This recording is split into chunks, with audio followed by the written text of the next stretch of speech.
Muy buenos días. Espero que estén muy bien. Ayer estuve de fiesta. ¿Cómo suena eso, no?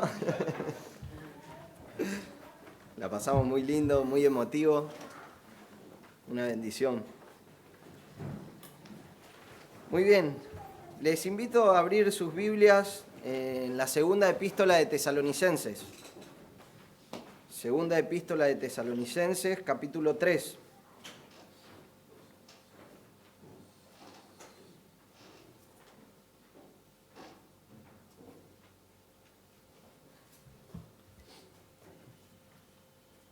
Y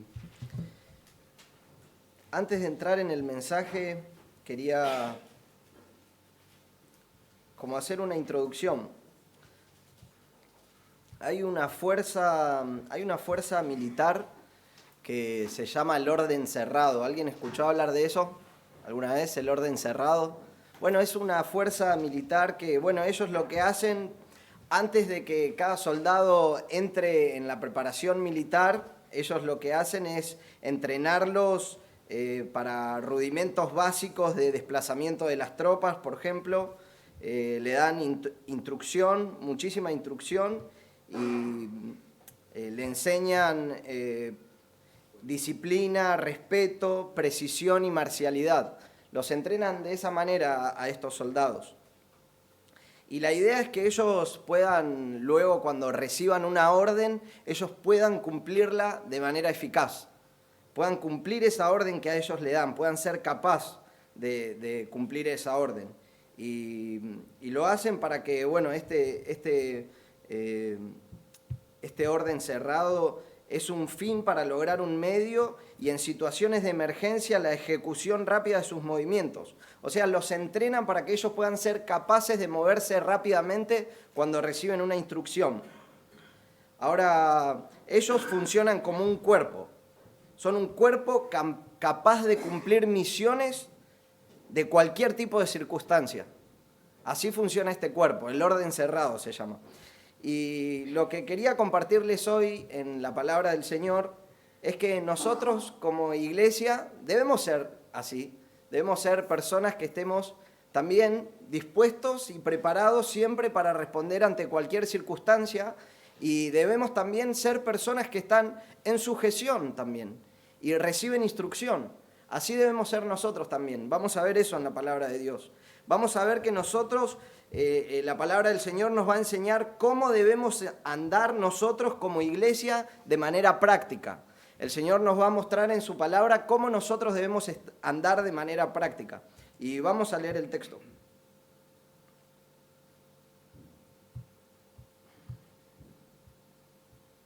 Dice así. Segunda Tesalonicenses 3, del 1 al 5. Finalmente, hermanos, orad por nosotros, para que la palabra del Señor se extienda rápidamente y sea glorificada, así como también sucedió con vosotros, y para que seamos librados de hombres perversos y malos, porque no todos tienen fe. Pero fiel es el Señor, quien os fortalecerá y protegerá del maligno. Y tenemos confianza en el Señor respecto de vosotros, de que hacéis y haréis lo que ordenamos. Que el Señor dirija vuestros corazones hacia el amor de Dios y hacia la esperanza de Cristo. Oramos. Amado Señor, venimos delante de tu trono, Señor, con gran alegría en esta mañana, Padre, por la salvación tan grande que tú nos has regalado, Señor. Te damos muchas gracias y nos presentamos ante ti por medio de Cristo Jesús, tu Hijo, Señor. Y Padre, te ruego por la predicación, que por favor tú me concedas de nuevo para poder comunicar tu palabra de manera clara, Señor, y que tú nos bendigas en gran manera, Señor, por medio de tu palabra. Pedimos eso en el nombre de Cristo. Amén. Bueno, vamos, primeramente empieza así el texto. Finalmente, hermanos, el apóstol Pablo les escribe a personas que habían nacido de nuevo, eran sus hermanos. Les escribe a personas que formaban parte de la familia de Dios. Les escribe a personas que fueron regeneradas por el Espíritu Santo. Les escribe a personas que tenían una conversión verdadera y sus vidas daban fruto verdadero de que eran hijos de Dios. Él les escribe a sus hermanos de Tesalónica, y les dice finalmente hermanos.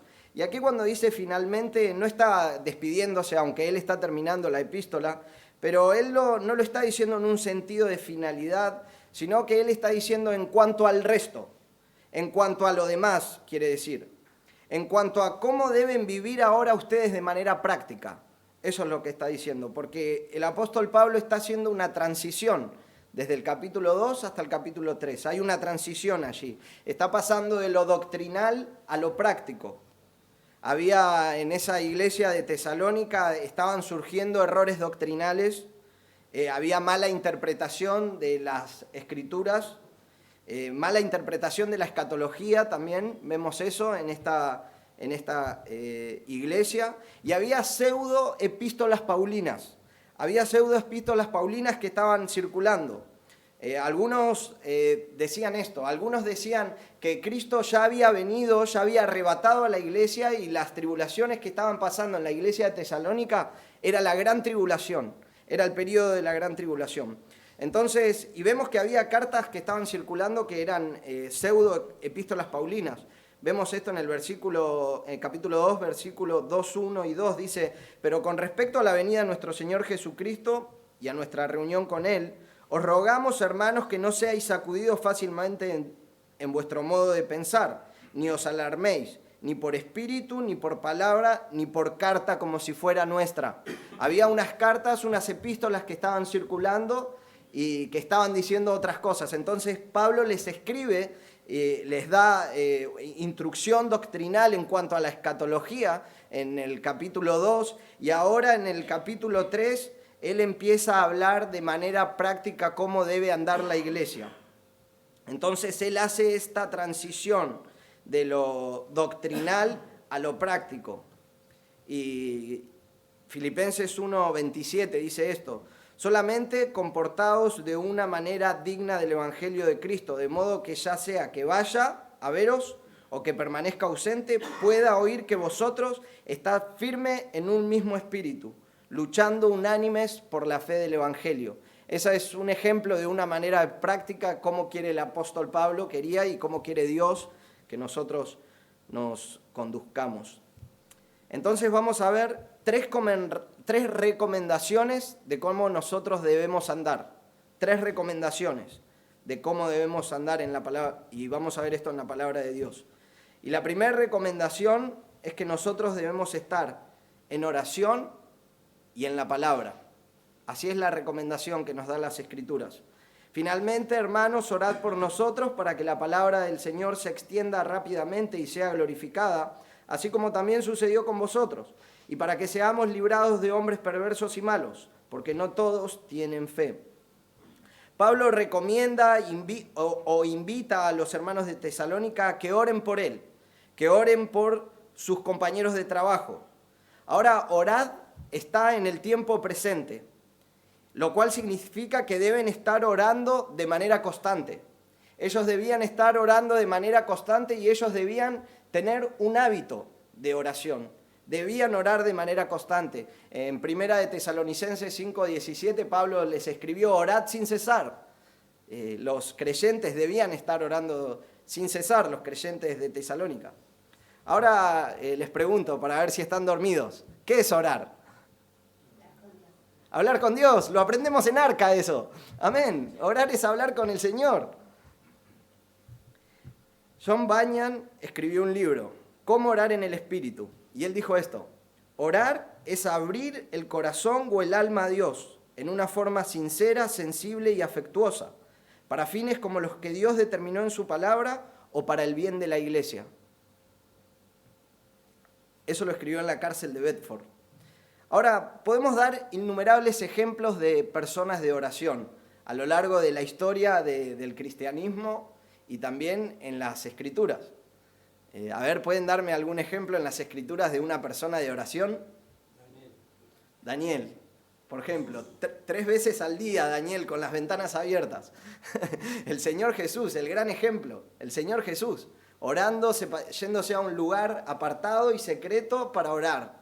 Un gran ejemplo el Señor. Y a lo largo de la historia, y vemos muchos ejemplos más, Jacob, por ejemplo, luchando, no te dejaré hasta que me bendigas, luchando hasta que rayaba el alba. Y vemos muchos ejemplos en las Escrituras de personas de oración. Y a lo largo de la historia también. Por ejemplo, me gusta mucho Martin Lloyd-Jones, su esposa, decía que nadie puede entender el ministerio de mi esposo si primero no entiende que él es un hombre de oración. Un hombre que oraba 2 horas por día aproximadamente. Martín Lutero, 4 horas por día oraba Martín Lutero. Sí. Jorge Müller. Ok, amén. Murió de rodillas. Ok, muy buena, no la sabía esa.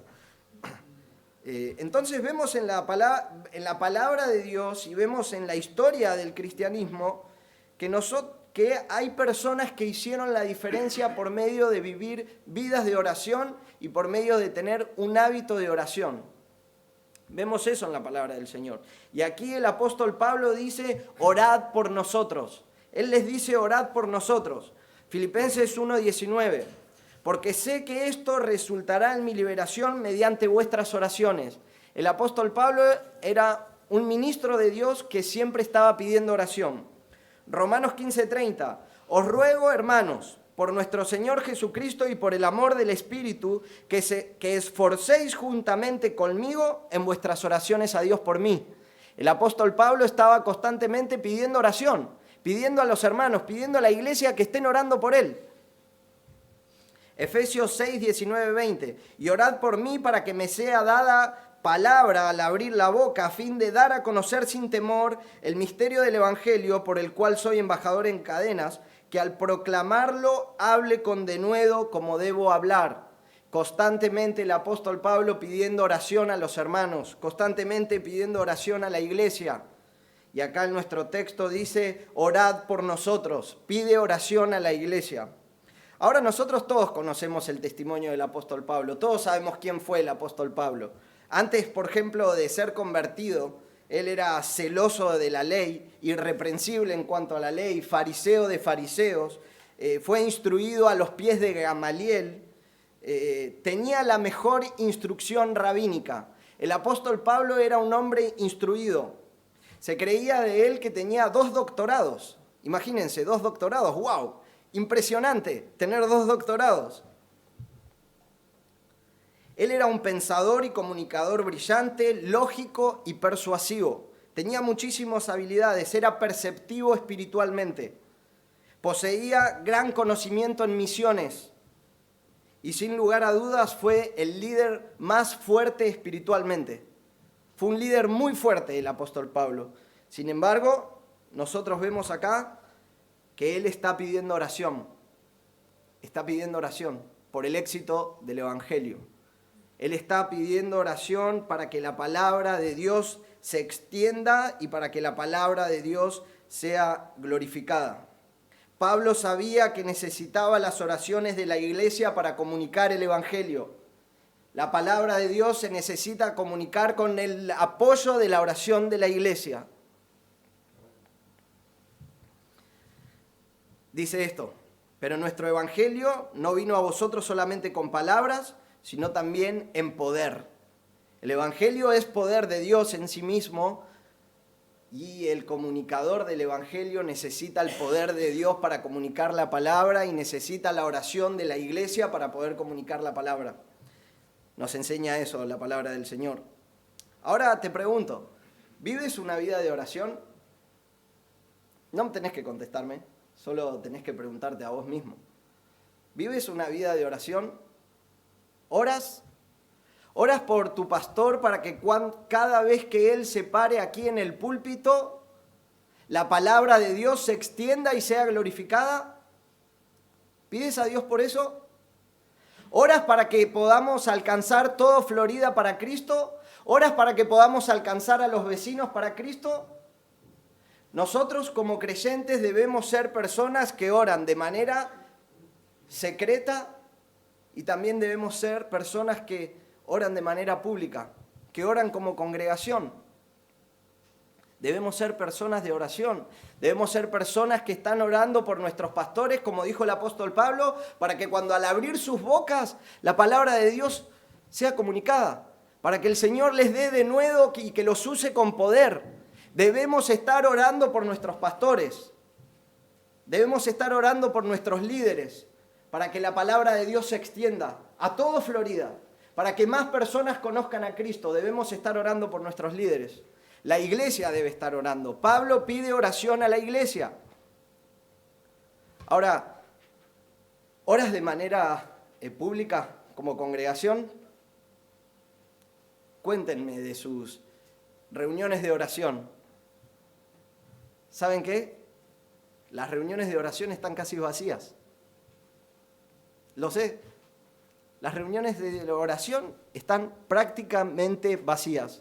La iglesia no se junta a orar. Y no hay otra manera que nosotros podamos tener impacto en este mundo, que podamos hacer la diferencia en este mundo y en toda Florida y en toda Argentina, y que la palabra de Dios sea puesta en alto en nuestra nación. No hay otra manera que no sea por medio de una iglesia que está orando. Es la única manera. Orar. No hay otra manera en el Nuevo Testamento. No hay otro método para hacer la diferencia en este mundo. Es la única manera que tenemos para que en nuestras escuelas se enseñe creacionismo. ¿Cómo vamos a lograr eso? Que se enseñe creacionismo en nuestras escuelas. Que no se enseñe solo evolución. ¿Cómo lo vamos a lograr si no es por medio de una iglesia que está orando? ¿Cómo vamos a lograr que el poder legislativo, ejecutivo y judicial sean impactados por la palabra de Dios? ¿Cómo vamos a lograrlo si no estamos orando por nuestros líderes para que Dios los use con gran poder en nuestra nación? Y que la palabra de Dios sea puesta en alto y sea glorificada. La única manera que lo vamos a lograr, aquí el apóstol Pablo nos dice, por medio de orar. Orad por nosotros, dice. ¡Qué maravilla, hermanos! ¡Qué maravilla! Y es un llamado a todos nosotros también. Es un llamado. Debemos ser personas que oran. Todos nosotros. Para que los vecinos conozcan a Cristo, para que nuestros familiares se conviertan. Para ser luz y sal en este mundo. Debemos ser personas de oración. Y la idea aquí, Salmo 147, 15. Envía sus órdenes a la tierra, su palabra corre velozmente.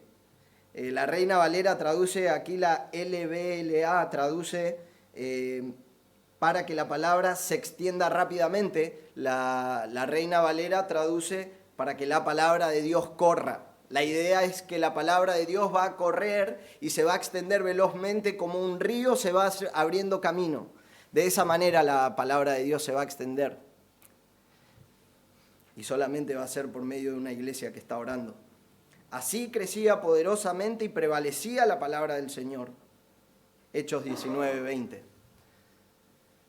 Y hoy en día todos hablamos y con quien tú hables, con quien vos hables, van a decir que lo que se viene, ¿qué es? Persecución a la iglesia. Se viene persecución a la iglesia, todos hablan de eso.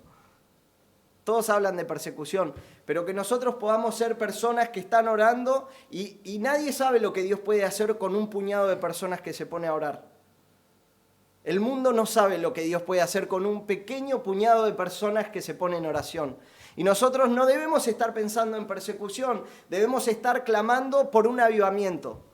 Porque más personas conozcan a Cristo, porque haya personas que tengan hambre y no de pan, y sed y no de agua, sino de venir a escuchar la palabra de Dios. Esa debe ser nuestra oración como iglesia.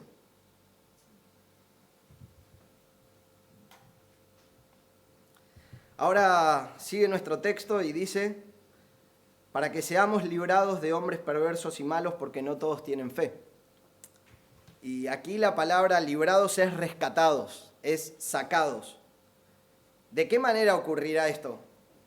No sabemos, no nos dice aquí. Tal vez estas personas, si nosotros pedimos al Señor que libre a nuestros pastores de hombres perversos y malos, tal vez el Señor puede matarlos.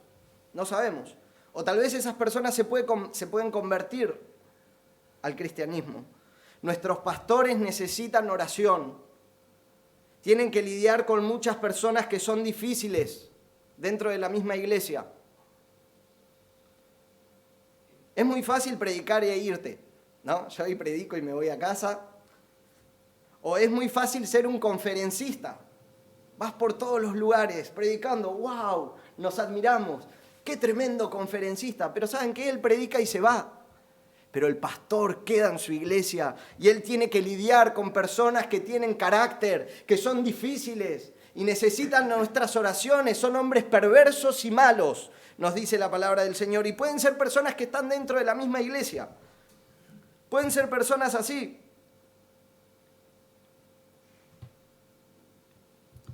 Perversos, fuera de lugar, incongruentes, inapropiados, injuriosos, no adecuados. Con personas así lidian nuestros líderes, nuestros pastores. Malos, envidiosos, malignos. Y sigue diciendo, porque no es de todos la fe.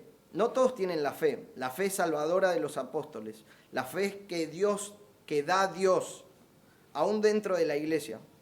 Y no creemos que haya personas así en nuestra iglesia, perversos y malos, pero no estamos exentos, hermanos, que haya personas así. El apóstol Pablo escribió y dijo a la iglesia de Éfeso, aún de vosotros mismos se levantarán. Y nuestros pastores lidian con eso, nuestros líderes lidian con eso. Judas 1:4, que entran encubiertamente para no ser vistos, no ser reconocidos.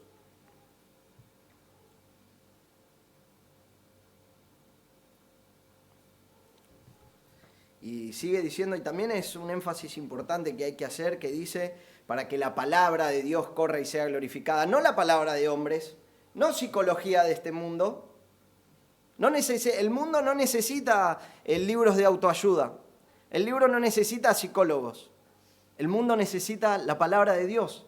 Que la palabra de Dios corra. Tiene que ser la palabra de Dios la que corra. Por eso también, como iglesia, todos nosotros debemos aprender la palabra de Dios.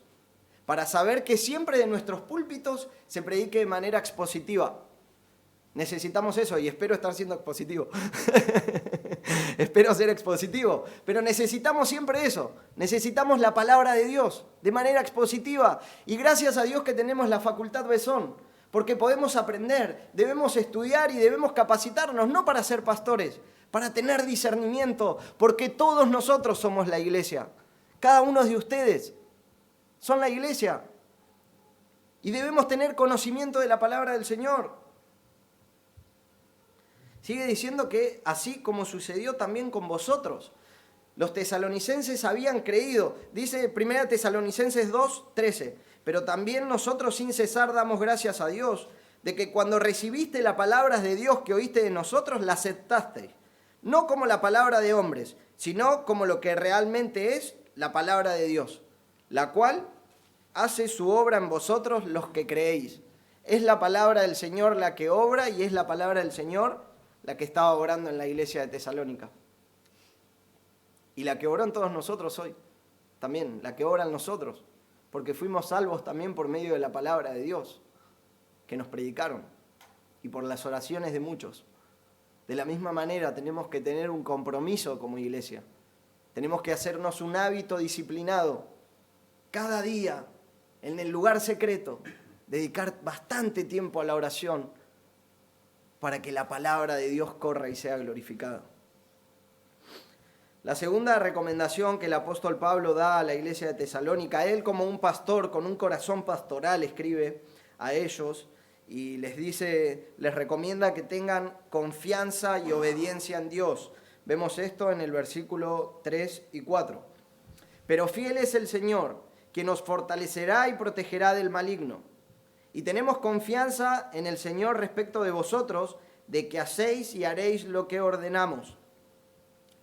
Ahora, aunque se puedan levantar hombres perversos y malos en nuestra congregación, puede pasar. Si llegase a pasar así, el Señor dice que tengamos confianza.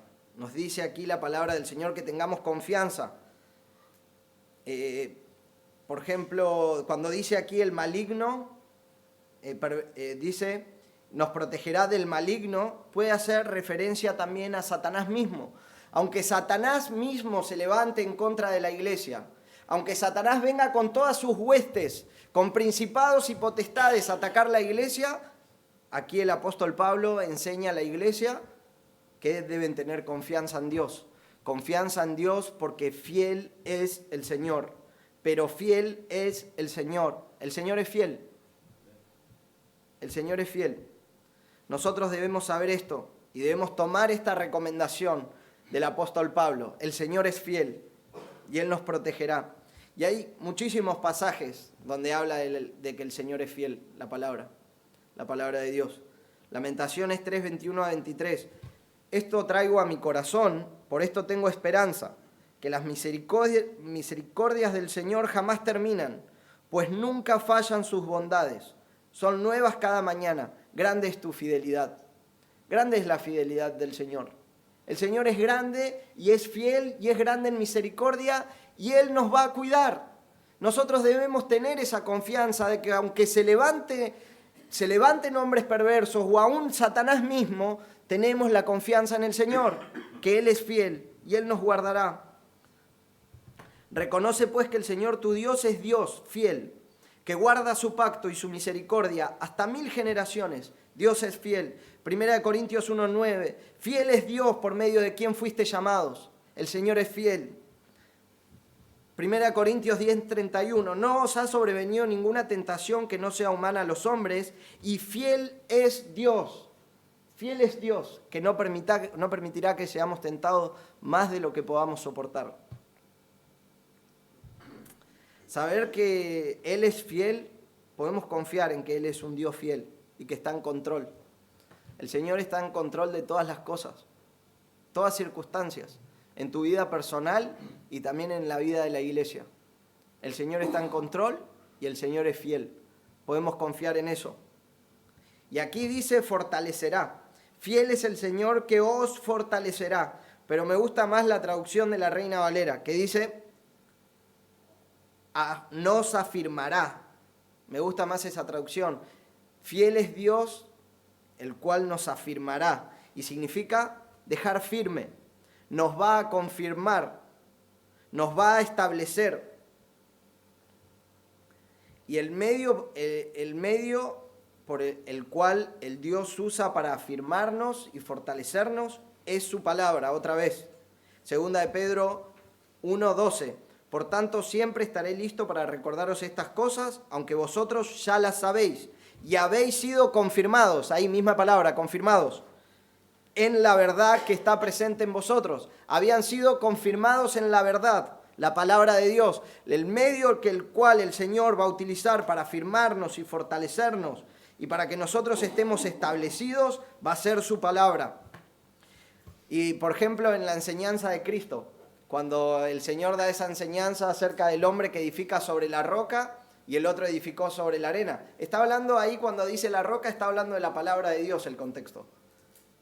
Está diciendo, todo aquel que oye mi palabra y la pone en práctica, ¿a qué lo haré semejante? Lo haré semejante al hombre que cavó y edificó su casa sobre la roca. La roca es la palabra de Dios.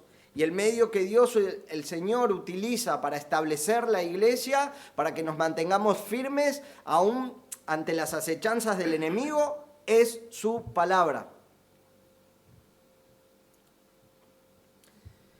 Somos de Él, cada uno de nosotros, le pertenecemos a Él.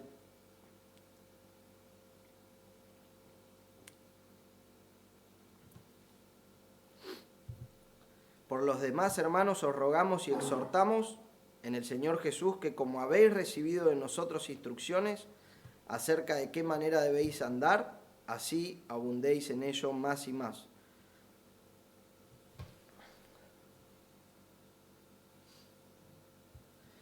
Dice, tenemos confianza en el Señor respecto de vosotros, de que hacéis y haréis lo que ordenamos. Debemos estar abundando cada vez más en los mandatos que el Señor nos da en su palabra. Debemos abundar cada vez más y más. Las Escrituras están repletas de mandatos de Dios para obedecer. Todos tenemos cosas para obedecer. Todos. Ahora te pregunto, ¿cómo está tu obediencia al Señor? ¿Estás obedeciendo al Señor? ¿Estás obedeciendo su palabra, sus mandatos? Tal vez tenés que pagar deudas. Tenés que pagarlas. Porque el Señor dice, no debáis a nadie nada. Tal vez tenés que pedir perdón a alguien. Y uno dice, yo no voy a pedir perdón porque a mí fueron el que me ofendieron. Él me ofendió a mí. No le voy a pedir perdón. No tiene que ser así. Nosotros debemos pedir perdón. Aunque sea el otro el que nos ofendió, nosotros debemos pedir perdón. El Señor quiere eso, que pidamos perdón. Y ahora, tal vez, en compartir el Evangelio. ¿Obedeces en compartir el Evangelio? El Señor nos dio eso, nos dio su palabra. Y Él quiere que obedezcamos en estar compartiendo el Evangelio con otros, para que otros conozcan a Cristo. Así como nosotros mismos también lo conocimos por alguien que nos compartió el Evangelio a nosotros.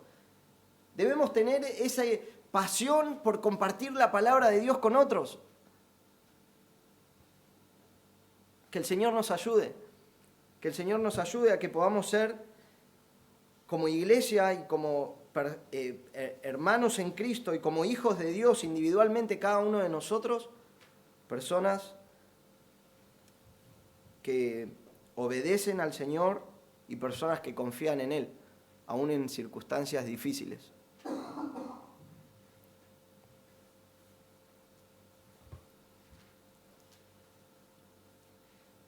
Y es una bendición para pastores ver a la iglesia que confía en el Señor. Es una bendición.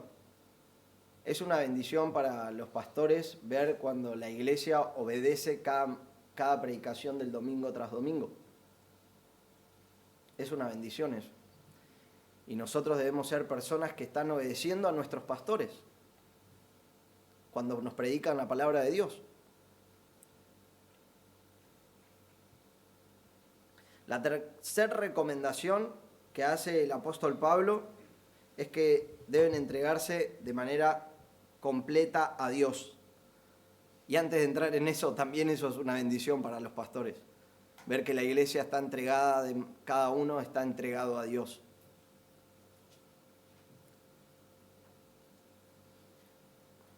Que el Señor dirija vuestros corazones hacia el amor de Dios y hacia la perseverancia de Cristo. Debemos entregar nuestras vidas por completo al Señor y que Él dirija, que Él encamine. La palabra es enderezar totalmente. El Señor enderece totalmente nuestros caminos, nuestros corazones, hacia el amor de Dios. Que el Señor enderece por completo nuestros caminos hacia el amor de Dios. Es la misma palabra que se usa en Lucas 1:79, dice así, para dar luz a los que habitan en tiniebla y en sombra de muerte, y para guiar nuestros pies en el camino de la paz. Guiar ahí es la misma palabra que está utilizando aquí, que dice dirija vuestros corazones. Ahí se usa como guiar nuestros pies en el camino de la paz. El apóstol Pablo lo que está diciendo es que alineen sus caminos, que el Señor alinee sus caminos quitando obstáculos de sus vidas, estorbo de sus vidas, que alinee sus corazones hacia el amor de Dios, nuestro ser interior, nuestras mentes, nuestros sentimientos hacia el amor de Dios. Y aquí hay ambigüedad. Cuando dice amor de Dios, puede ser el amor de Dios por el creyente o puede ser el amor del creyente por Dios. Que el Señor dirija vuestros corazones hacia el amor de Dios. Y, por ejemplo, de chico nosotros hacíamos barquitos de papel.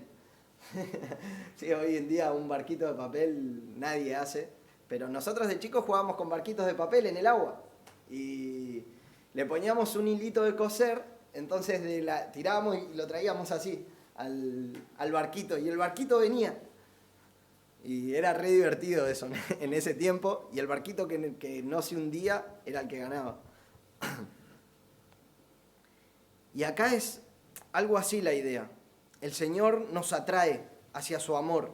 Oseas 11:4, con cuerdas humanas los conduje, con lazos de amor. El Señor con lazos de amor nos atrae hacia Él mismo. Nuestros corazones van hacia Él. Ahora también la idea del amor del creyente hacia Dios. Nuestros corazones, por la gracia de Dios, debieran volverse continuamente a Dios y reflexionar en la gracia del Evangelio. Nosotros debemos estar reflexionando constantemente en la gracia de Dios mostrada a nosotros por medio del Evangelio, aún sin merecerlo, como decía Fede al principio. No lo merecemos. No merecemos ni ahí la gracia del Señor. Somos todos pecadores. Dios nos salvó por gracia y esto nos debe llevar a amar a Dios cada vez más. Nosotros no somos salvos por obras. No podemos hacer nada para ser salvos. La salvación es una obra, como se dice entre comillas, monergista. Significa de una sola fuerza, aunque Dios no es una fuerza, pero de una sola fuerza. El Señor solo opera en la salvación. Él obró en nosotros cuando nosotros estábamos muertos en nuestros delitos y pecados. Estábamos muertos en la incircuncisión de nuestra carne, camino al infierno. El Señor obró en nosotros. Por gracia sois salvos.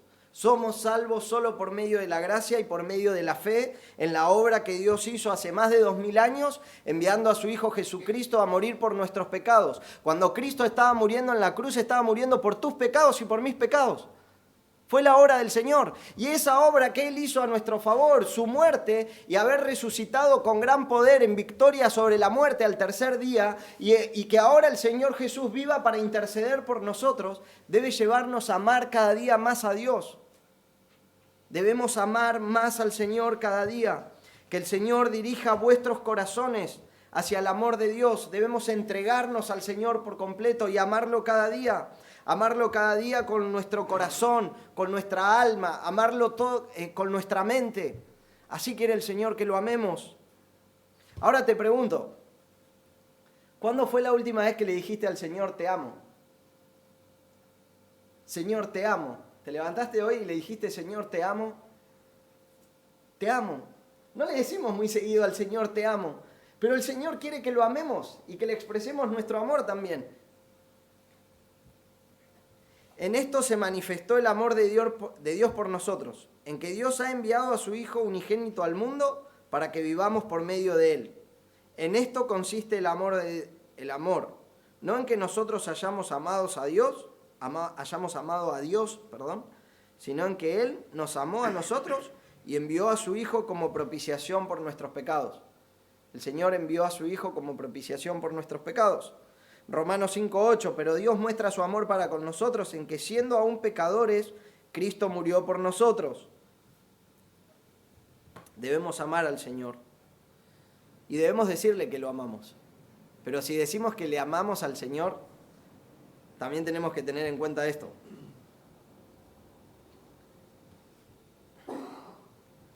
No me lo anoté al versículo, pero sé que es 1 Juan 4,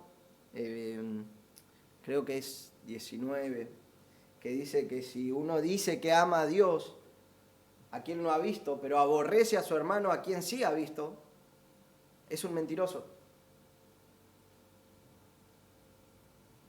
Nosotros si amamos al Señor, si amamos al Señor, ¿saben cómo se va a ver eso de manera práctica? En que estamos amando a nuestros hermanos. Debemos amar a nuestros hermanos si decimos que amamos al Señor. Ahora, si la otra persona no te ama y te aborrece, bueno, que se arregle él con el Señor. Pero en cuanto dependa de vosotros, debemos estar en paz con todos. Todos nosotros debemos estar en paz con todos, en cuanto dependa de nosotros.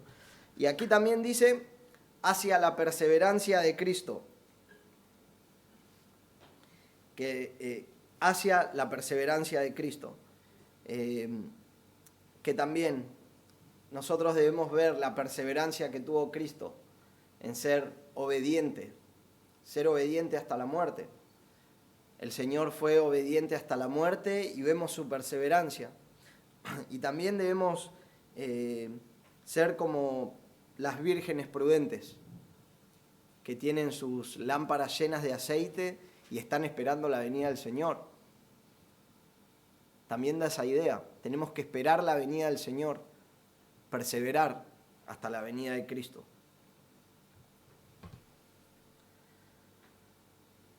Muy bien. Ahora nosotros debemos ser como el mejor escuadrón del orden cerrado. Debemos ser así cuando escuchamos la palabra de Dios, estar dispuestos a obedecer al Señor. Estar dispuesto, apenas se nos da una orden, ponernos en sujeción. Debemos ser así. Y que podamos ser siempre así nosotros, orando por nuestros pastores, orando por ellos, para que Dios los use y cuando ellos abran la boca, la palabra de Dios corra y sea glorificada y puedan anunciar con denuedo la palabra de Dios. Que seamos así, siempre. Y que siempre estemos atentos a la predicación de la palabra de Dios. Que se enseñe la palabra del Señor de manera correcta. Que seamos así siempre todos nosotros. Ahora también que nosotros obedezcamos y confiemos en el Señor. En nuestras diferentes batallas diarias. Y aún en la iglesia. Cuando pasan cosas en la iglesia, confiemos en el Señor, que Dios es fiel, el Señor es fiel.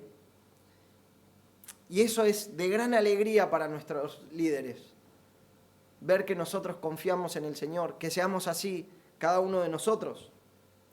Y también que nos entreguemos por completo al Señor, entreguémonos por completo al Señor, que tengamos devoción por Él, devoción sincera, pasión por el Señor, que le amemos y esperemos siempre en Cristo, esperemos al Señor.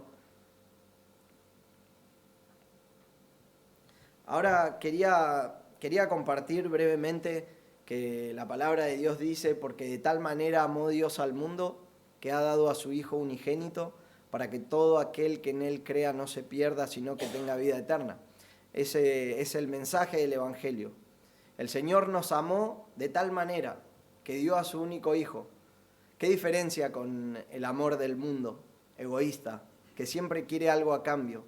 El Señor envió a su único Hijo a morir por nuestros pecados. Él nos amó y la forma de demostrar que nos amó es que entregó a su único Hijo a morir por nosotros. Y cuando dice el mundo se refiere no a las hormigas, no a los pajaritos, se refiere a nosotros. El Señor nos amó a nosotros. Dios Padre nos amó a nosotros y envió a su Hijo a morir por nuestros pecados, para que todo aquel que en Él crea no se pierda, sino que tenga vida eterna. Ese es el mensaje de salvación. Si ponemos nuestra fe en Cristo en esta mañana, el Señor nos da vida eterna. Ese es el mensaje del Evangelio. Solamente por gracia el Señor nos salva. Si tú estás hoy aquí en esta mañana y no conoces al Señor como tu Salvador, te animo a que pongas tu fe en Cristo hoy. Cree en el Señor Jesucristo y serás salvo, dice la palabra. Así que bueno, este es el mensaje que quería compartirles. Espero haber sido de bendición, hermanos, y vamos a orar. Amado Padre Celestial, Dios Todopoderoso, te damos gracias, Señor, por esta mañana. Muchas gracias por tu palabra eterna, Señor, Padre, la cual obró en los tesalonicenses.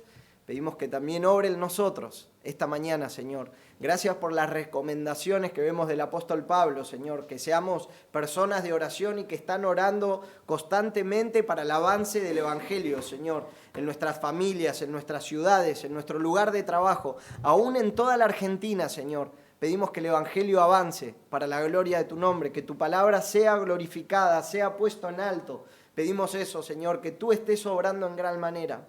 Padre, te damos gracias por eso, te damos gracias por lo que aprendemos en tu palabra, Señor. Y rogamos también nosotros como iglesia, pedimos siempre estar capacitados con las Escrituras para poder discernir el mensaje de tu palabra, Señor, y poder discernir tu voz. Pedimos eso, Señor, ayúdanos con eso. Señor, te damos gracias también porque tú eres un Dios fiel y podemos confiar en eso, que tú estás en control, Señor. Nada se escapa de tu voluntad, Padre. Te damos muchas gracias por eso, Señor, que podemos confiar en tu fidelidad, Señor. Y te pedimos que también nos ayudes a ser siempre obedientes. Señor, y también te damos gracias y pedimos que, por favor, tú nos estés ayudando a que podamos entregar nuestras vidas por completo a ti, Señor, y hacerlo para la gloria de tu nombre. Amado Señor, ahora pedimos también, si alguien no conoce a Cristo aquí, pedimos, Señor, que por favor tú obres, tú le salves, que pueda poner esa persona allí donde está su fe en ti, Señor, y que tú le regales vida eterna. Señor, te damos gracias en el nombre de Cristo. Amén.